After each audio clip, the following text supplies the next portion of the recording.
Hello and welcome. I am Ramesh Ramachandran and this is Voice of the Global South.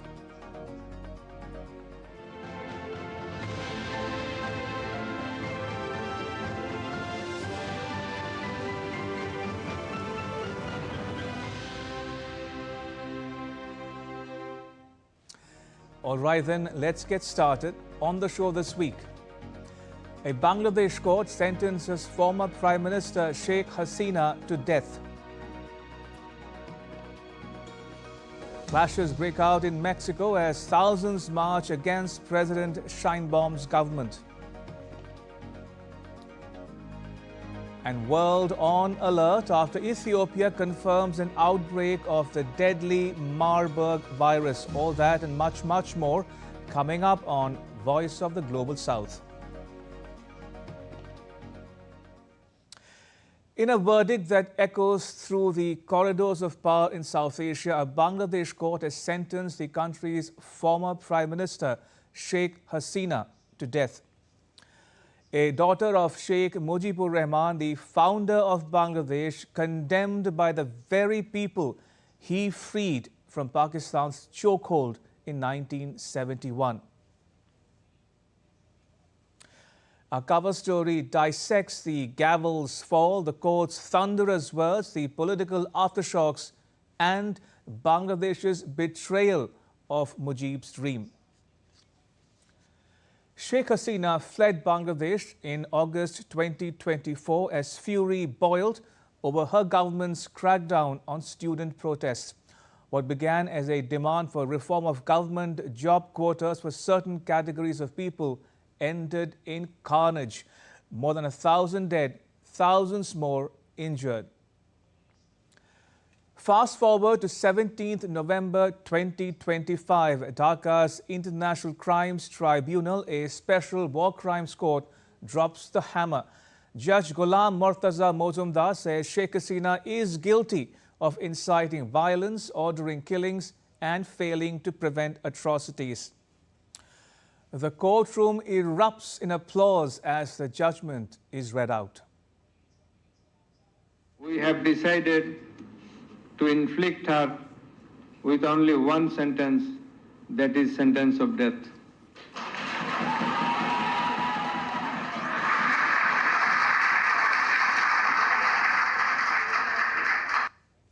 Amnesty International calls the verdict flawed. The UN regrets the death penalty. The International Crisis Group criticizes the verdict in absentia. The Belgium-based think tank says that in absentia trials are often a source of contention, and in this case, the speed with which the hearings were conducted and the apparent lack of resources for the defense also raise questions of fairness. A column published by Dhaka-based Pratham Alo newspaper says that the judges should have put their mind independently and impartially to the evidence. Experts at the US-based Atlantic Council warn that polarization has peaked and elections could ignite civil strife. For her part, Sheikh Hasina says that the verdict was delivered by a rigged tribunal established and presided over by an unelected government with no democratic mandate. She says, and I quote, "In their distasteful call for the death penalty, they reveal the brazen and murderous intent of extremist figures within the interim government to remove Bangladesh's last elected prime minister and to nullify the Awami League as a political force," unquote.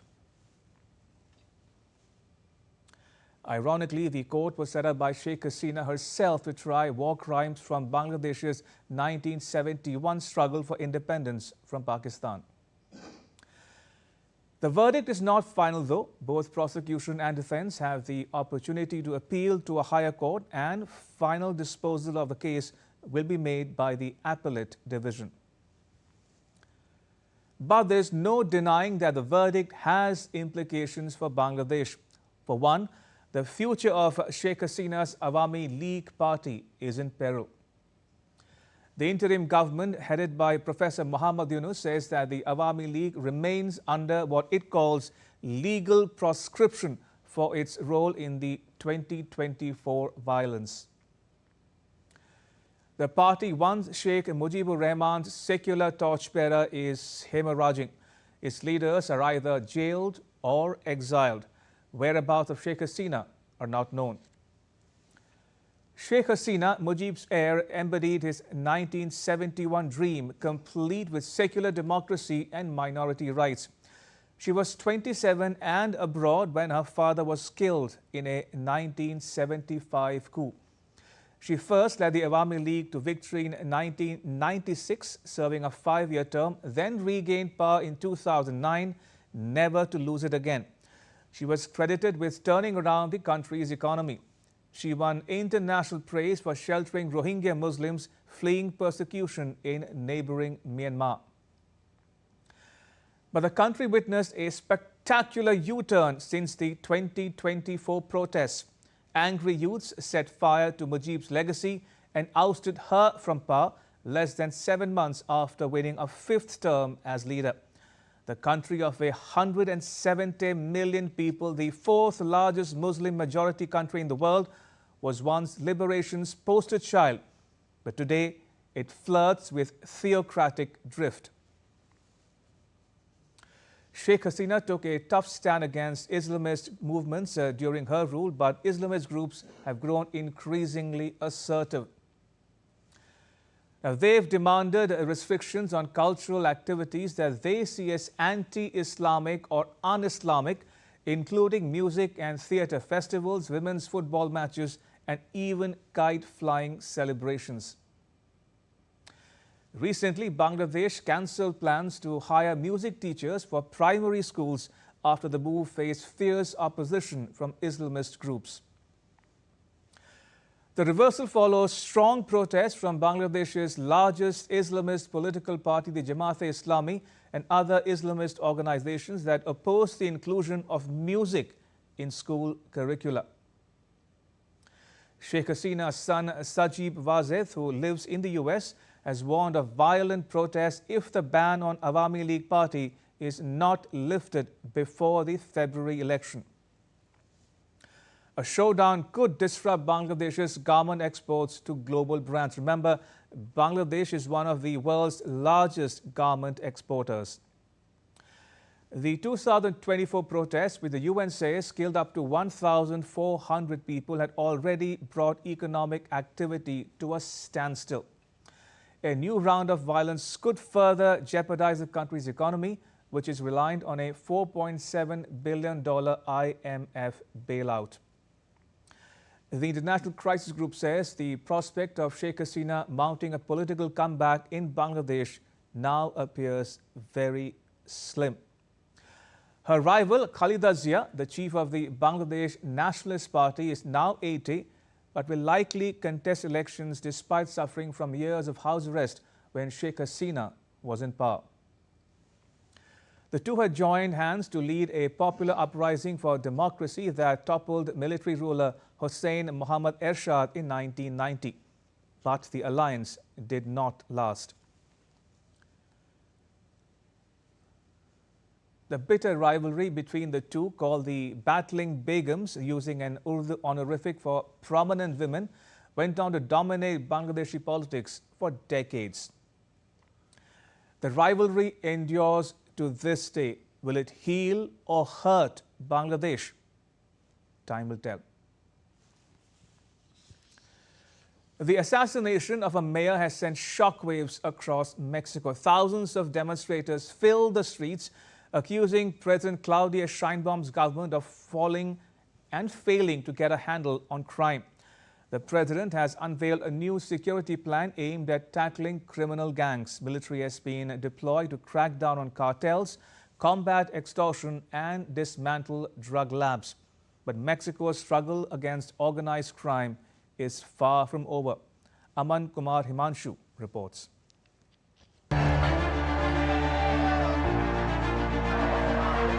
The Mexican state of Michoacán is a land gripped by extreme insecurity and high violence. It is a place where violence has touched every aspect of life.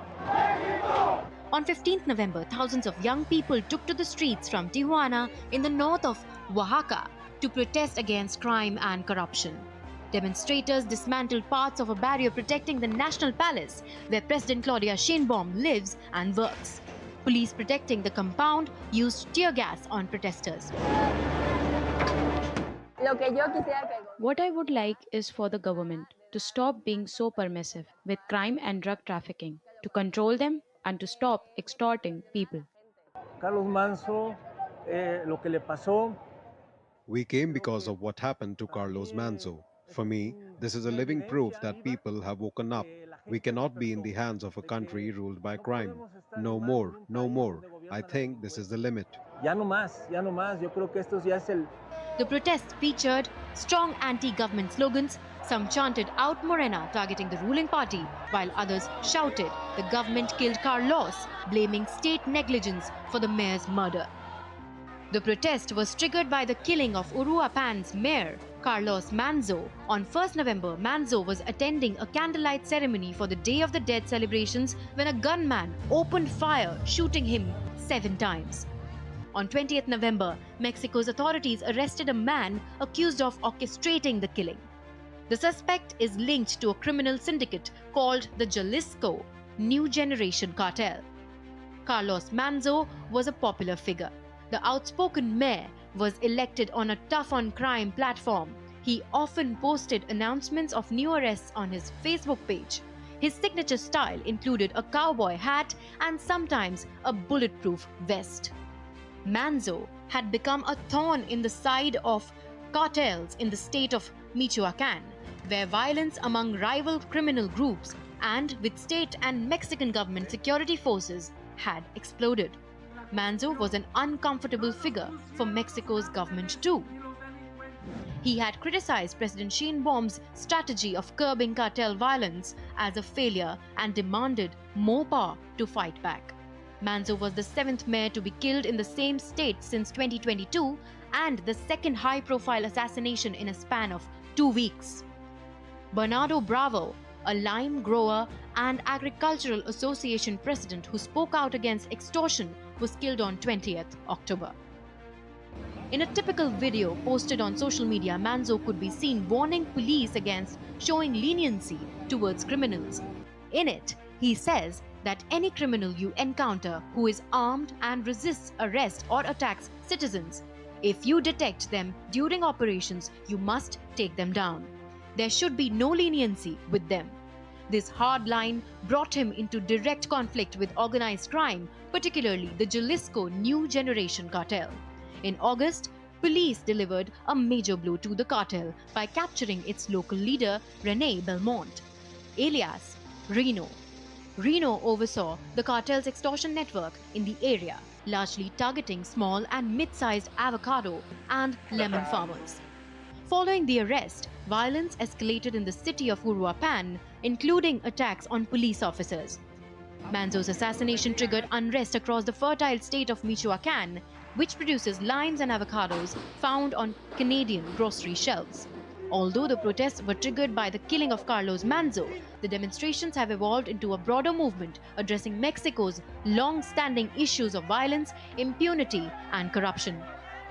People are demanding stronger state action against crime and cartels, greater government accountability for corruption and human rights abuses, a shift away from current security strategies, and the resignation of President Sheinbaum. President Sheinbaum continues to enjoy a 70% approval rating, but a string of high-profile killings has increased scrutiny of her leadership. She accused right-wing parties of trying to infiltrate youths. Mexico has been battling organized crime for decades. According to the US-based Council on Foreign Relations, Mexico faces a crisis of kidnappings, disappearances, and other criminal violence that has left more than 30,000 people dead each year since 2018. According to the US military, Mexican cartels have become extraordinarily powerful, controlling up to a third of the country. President Sheinbaum has been acting against cartels but resisting calls for an all-out war on drugs. Previous attempts by her predecessors have ended with bloody results. She has been criticized for failing to halt the violence and is facing increased hostility from countries in Mexico's neighborhood. Earlier this month, Peru's legislature declared President Sheinbaum a persona non grata. In the last few years, the Mexican government has sent hundreds of soldiers to the state of Michoacán, but it hasn't been enough to control the drug cartels. In the wake of Manzo's murder, President Sheinbaum unveiled a plan for peace and justice in the state. Nunca traicionaremos la confianza. We will never betray the trust of people of Mexico. Our daily effort, knowledge and dedication are for the people and by the people. This is our mandate. To all Michoacans, we say, you are not alone. Your president and the entire Mexican government stand with you. I will personally monitor the Michoacán plan every 15 days and will publicly report on its progress every month during the morning press conference. Lo respalda.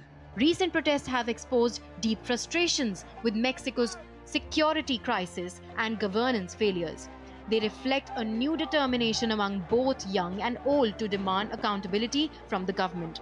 Whether this wave of anger turns into a sustained political movement will depend on how the Sheinbaum government responds. If violence continues, the protests could reignite quickly and challenge President Sheinbaum's leadership at a crucial stage of her presidency. Aman Kumar Himanshu's report for DD India.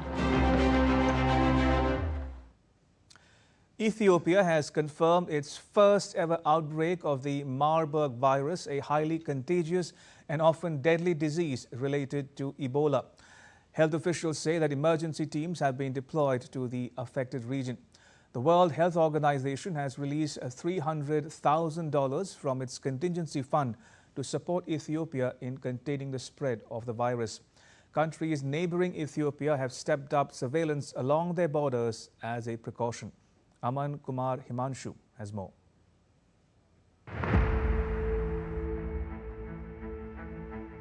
Just as the world was beginning to recover from the COVID-19 pandemic, comes a grim warning from the World Health Organization. At least 9 people in Ethiopia have been infected with the deadly Marburg virus.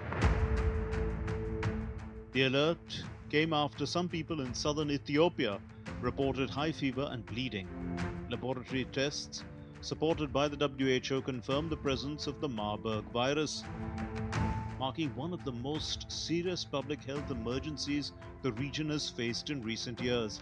As of now, 17 cases have been identified in the region of Jinka city in the south of the country. Another 129 people who were in contact with the infected are being monitored. Ethiopia's Ministry of Health confirmed that 3 people have died.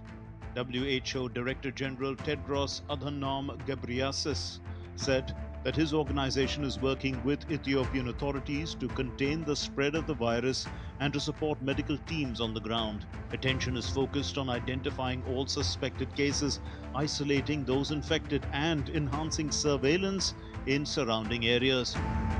Monitoring along the country's borders has also been heightened, reflecting concerns that the virus could spread across eastern Africa if not quickly contained. On 13th November, the WHO released $300,000 from its contingency fund for emergencies to support Ethiopia. The Marburg virus disease is considered one of the most dangerous virus infections known to humankind. The virus belongs to the Filoviridae family, which includes Ebola. Both cause sudden high fever, headache and bleeding, which begins about 1 week after the onset of symptoms. The disease is transmitted through direct contact with the body fluids of infected people or contaminated surfaces. As per the WHO, the Marburg virus is capable of killing half of the people it infects. It was first identified in 1967 during outbreaks among laboratory workers in Germany and Serbia who had handled infected primates. Scientists consider that the virus, which takes its origin from fruit bats, spills over to humans before spreading in the community. Patients admitted to hospitals displayed a range of symptoms common to many viral diseases, but those who died showed signs of hemorrhagic fever. Current statistics indicate an 88% mortality rate. The WHO reported that sporadic cases have been reported in sub-Sahara Africa, which includes Angola, the Democratic Republic of Congo, Ghana, Kenya, Equatorial Guinea, Rwanda, South Africa, Tanzania, and Uganda. Last year, Rwanda reported an outbreak that affected at least 66 people, with 15 deaths. In 2005, this virus killed 300 people in Angola. The Marburg virus can spread quickly in the body, infecting and destroying cells in the blood, liver, and skin. Once someone is infected, the virus incubates for 5 to 10 days. It then presents with sudden onset of fever, headache, and muscle pain, as well as bleeding in the skin and mucous membranes. The mouth, eyes, gastrointestinal tract, and internal organs are often affected too. In severe cases, people can experience neurological paralysis. Coagulation disorders associated with the virus can cause what is known as a hemorrhagic shock that can lead to organ and circulatory failure and death. Without intensive medical care, most infected people die. Till now, no licensed vaccines or antiviral drugs are available for curing Marburg. Treatment fully depends on supportive care such as rehydration, maintenance of electrolyte balance, and management of the symptoms. Public health experts say that rapid identification of cases and isolation remains amongst the most potent weapons in breaking the chain of transmission. Authorities in neighboring Kenya and South Sudan are on high alert to prevent cross-border transmission of the virus. Kenya's National Public Health Institute has issued a warning to all countries to strengthen preparedness and response measures after Ethiopia confirmed the virus outbreak. South Sudan's government says that it has stepped up vigilance along its borders following the virus outbreak in Ethiopia. South Sudan's Health Minister Sarah Clito Rial said the government, together with the World Health Organization and other partners, has intensified surveillance, preparedness, and response measures to prevent any importation and spread of the virus. However, healthcare symptoms in both countries remain strained, and in South Sudan, the impact of a 7-year civil conflict has further weakened medical infrastructure, making early detection and prevention efforts even more critical. Africa is facing a growing risk of outbreaks caused by zoonotic pathogens. According to a WHO analysis, there has been a 63% increase in the number of zoonotic outbreaks in the region in the decade from 2012 to 2022 compared to 2001 to 2011. Cameroon, Liberia, Nigeria, and Zambia may differ starkly in terms of geography, history, culture, and resources, but one thing these 4 African countries share is a common worry: zoonosis, diseases transmitted between animals and humans via direct or indirect contacts, are a growing risk. Cameroon and Nigeria are Mpox endemic countries, having witnessed several cross-species outbreaks of the viral infection formerly known as monkeypox in recent years. Liberia has been struck by several outbreaks of Ebola. Between 2014 and 2016, Ebola outbreak caused over 4,800 deaths in Liberia alone and strained the country's healthcare system. Bushmeat consumption has become a major public health concern across parts of Central and Western Africa. Despite repeated warnings from health experts, many communities continue to rely on wild animal meat, not only as a traditional delicacy but also as an accessible source of protein. Health experts warn that handling or eating contaminated bush meat can trigger outbreaks of dangerous zoonotic diseases, including anthrax, which naturally occurs in wildlife and livestock.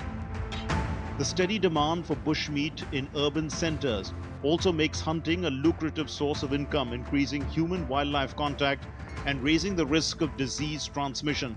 Officials say that reducing dependence on bushmeat, strengthening community awareness, and improving surveillance are essential steps to preventing future outbreaks. According to health experts, most zoonotic cases originate from regions in Asia and Africa. An unprecedented shift in human population is one reason why more diseases originate in Asia and Africa. Rapid urbanization is happening throughout Asia and the Pacific regions, where 60% of the world already lives. According to the World Bank, almost 200 million people moved to urban areas in Eastern Asia during the first decade of the 21st century. To put that into perspective, 200 million people could form the 8th most populous country in the world. Migration on that scale means forest land is destroyed to create residential areas. Wild animals forced to move closer to cities and towns inevitably encounter domestic animals and human populations. Wild animals often harbor viruses. Bats, for instance, can carry hundreds of them. And viruses jumping species to species can ultimately infect people. Eventually, extreme urbanization becomes a vicious cycle. More people bring more deforestation, and human expansion and the loss of habitat ultimately kills off predators, including those that feed off rodents. With the predators gone, or at least with their numbers sharply diminished, the rodent population explodes. And as studies in Africa show, that increase in rodents also raises the risk of diseases spreading from animals to humans. On the African continent, the situation is only likely to get worse. A major proportion of Eastern Africa's population still lives in rural areas. Urbanization is expected to continue for decades. Aman Kumar Himanshu for DD India. And with that, it's a wrap. Thanks for watching. Bye-bye.